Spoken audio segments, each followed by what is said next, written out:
옛날 옛적 어느 작은 마을에 토비라는 이름의 남자가 살고 있었습니다. 토비는 마을 사람들 사이에서 친절하고 항상 웃음을 주는 사람으로 유명했습니다. 그러나 그는 종종 이상한 행동을 하기도 했습니다. 예를 들어 어느 날 그는 길 한가운데에서 춤을 추었고, 또 다른 날에는 아무도 없는데 혼자서 큰 소리로 노래를 부르기도 했습니다. 사람들은 그의 행동을 보고 갸우뚱했지만 누구도 토비가 왜 그런 행동을 하는지 몰랐습니다. 어느 날 철학 공부를 마친 수지라는 여인이 마을에 도착했습니다. 수지는 엘리자베스 앤스콤 윙이의 의도, 이론에 대해 깊이 연구한 젊은 철학자였습니다. 그녀는 토비의 이상한 행동을 보고 흥미를 느꼈고 그의 진짜 의도를 알아볼 결심을 했습니다. 수지가 토비에게 다가가 그의 행동에 대해 물어보자 토비는 웃으며 말했습니다.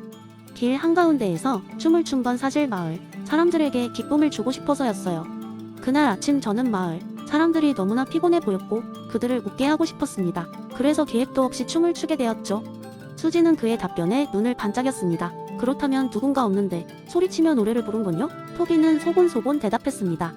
그건 제가 가사를 잊지 않기 위해 연습하고 있었는데 집에서는 저를 방해하는 소음이 많아서 조용한 길가로 나갔던 거예요. 수지는 고개를 끄덕이며 말했습니다. 이런 게 바로 앤스콤이 말한 행위의 의도라는 거예요. 사람들은 겉으로 드러나는 결과만 보고 판단하려 하지만 진짜 중요했던 건 토비 당신이 마음속에 품고 있던 진짜 이유였어요. 마침내 마을 사람들은 수지의 설명을 듣고서야 토비의 행동에 대한 새로운 시각을 갖게 되었습니다.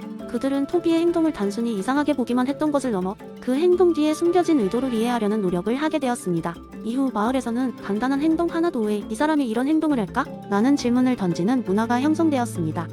그리고 토비는 마을 사람들에게 새로운 깨달음을 준 작지만 중요한 인물로 기억되었습니다. 수지의 가르침 덕분에 마을 사람들은 이제 누군가의 행위에 대해 단순히 표면적인 결과만으로 판단하지 않고 그 내면의 의도와 목적을 생각해보게 되었고, 이는 마을 공동체를 더욱 이해할 수 있는 계기가 되었습니다. 그렇게 앤스콤의 행위의 의도 이론은 작은 마을에서도 큰 의미를 주게 되었으며 사람들은 서로의 진심을 이해하는 행복한 삶을 살아가게 되었습니다. 두 번째 이야기. 어느 날 작은 마을에 참으로 기묘하고 재미있는 일이 벌어졌습니다. 마을의 이름은 윌로우 크릭이었고 이곳 주민들은 평화롭고 조용한 삶을 살고 있었습니다. 그러나 어느 날 이 마을에 윤리적 고민 탐정이라 불리는 특별한 탐정이 방문했습니다. 그의 이름은 바로 버나드 윌리엄스였습니다. 그는 마을 사람들에게 도덕적 딜레마를 던져주고는 그들이 어떻게 반응하는지를 관찰하며 재미있는 분석을 하는 것으로 유명했습니다. 이번에 버나드가 준비한 딜레마는 다음과 같았습니다. 여러분은 급히 달려오는 기차를 보고 있습니다. 하지만 선로에 5명의 노동자가 묶여 있습니다. 다행히도 여러분 곁에는 레버가 있는데 이 레버를 당기면 기차는 다른 선로로 바뀌고 그곳에는 한 사람이 묶여 있습니다. 여러분은 어떻게 하겠습니까? 마을 사람들은 이 실험적인 질문에 골몰했습니다. 몇몇 사람들은 결과주의적 관점에서 접근하여 5명을 구하기 위해 1명을 희생해야 한다고 생각했습니다. 그러나 곧 버나드는 다른 질문을 던졌습니다.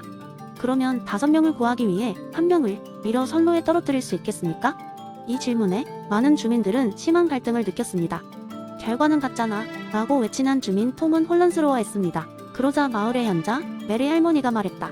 버나드는 우리에게 단순히 결과를 넘어서 우리의 마음과 직관 그리고 개인적 책임에 대해 생각해보게 하고 계신 거예요. 우리 모두는 자신이 행한 행동에 책임질 수 있어야 하며 우리의 감정과 직관 또한 경시하지 말아야 한다는 것을 상기시켜 주시려는 겁니다. 이날 이후로 윌로우 크릭의 주민들은 그들 각자의 도덕적 직관과 모든 결정을 내릴 때의 개인적 책임을 더 깊이 고려하게 되었습니다. 후에 톰은 오래된 도서관에서 먼지를 털며 버나드 윌리엄스의 책들을 읽게 되었고 메리 할머니는 자신만의 철학 토론 모임을 시작하게 되었습니다. 결국 이 작은 마을은 단지 재미있는 실험이 아니라 사람들로 하여금 어떻게 살아가야 하는가 하는 심오한 질문을 던지는 뜻깊은 이야기를 가지게 되었습니다. 이런 경험을 통해 윌로우 크릭의 주민들은 비록 그들의 선택이 기차의 경로를 바꾸지 않았더라도 그들의 내면의 선로는 훨씬 더 넓고 깊어졌음을 깨닫게 되었습니다. 이 모든 것이 버나드 윌리엄스 덕분이었습니다. 세 번째 이야기. 옛날 옛적 작고 평화로운 마을에 에픽이라는 이름의 노인이 살고 있었습니다. 에픽은 지혜로운 철학자로 마을 사람들에게 많은 가르침을 주었지만 특별히 사람들 사이에서 통제할 수 있는 것과 없는 것의 구분에 대한 그의 가르침이 유명했습니다. 어느 날 마을의 젊은이인 알렉산더가 에픽을 찾아왔습니다. 알렉산더는 무역을 위해 떠난 그의 형이 시기를 놓쳐 비가 올 때까지 돌아오지 못할 것에 대해 무척 화가 나 있었습니다. 그는 형이 돌아오기만을 기다리며 아무 일도 할 수 없는 자신의 처지를 한탄했습니다. 전 왜 이렇게 무력하게 기다려야만 하나요? 알렉산더는 에픽에게 물었습니다. 에픽은 그를 바라보며 웃으며 말했습니다. 알렉산더, 너는 비를 멈출 수 있겠느냐? 형의 발걸음을 빠르게 만들 수 있겠느냐? 알렉산더는 당연히 아니라고 대답했습니다. 에픽은 다시 이어 말했습니다. 바로 그거다. 내가 할 수 없는 것을 제어하려고 하니 화가 나는 게다. 알렉산더는 여전히 이해하지 못한 듯한 표정을 지었습니다. 그러자 에픽은 다른 이야기를 시작했습니다.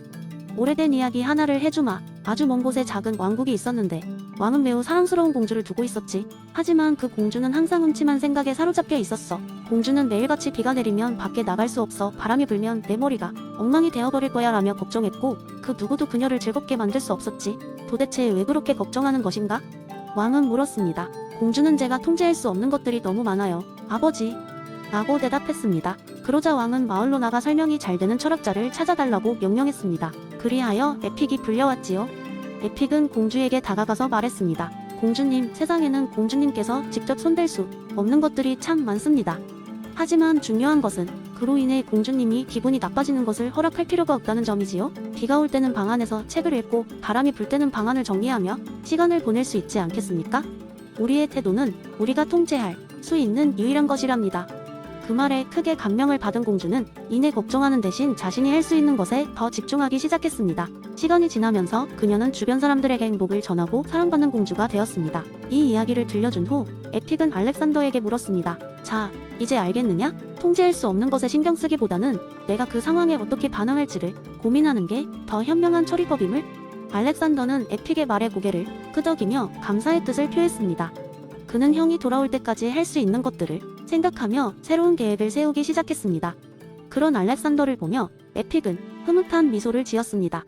결국 우리는 외적인 것이 아닌 내적인 자유를 통해 평온을 얻는 법을 배운 것이지요. 마을 사람들은 그 이후로도 계속해서 에픽의 가르침을 떠올리며 자신의 삶에 적용하며 살았습니다.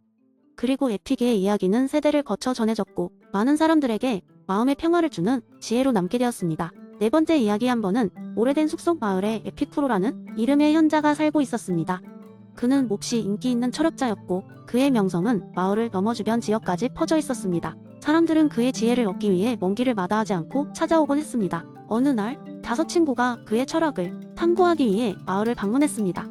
그들은 로사, 루카, 헤나, 마르코, 그리고 빌리암이었습니다. 그들은 모두 개인적인 고민과 스트레스를 안고 있었습니다. 로사는 끝없는 일로 인한 스트레스로, 루카는 물질적인 행복을 좇느라 지친 삶에서 탈출구를 찾고 있었습니다.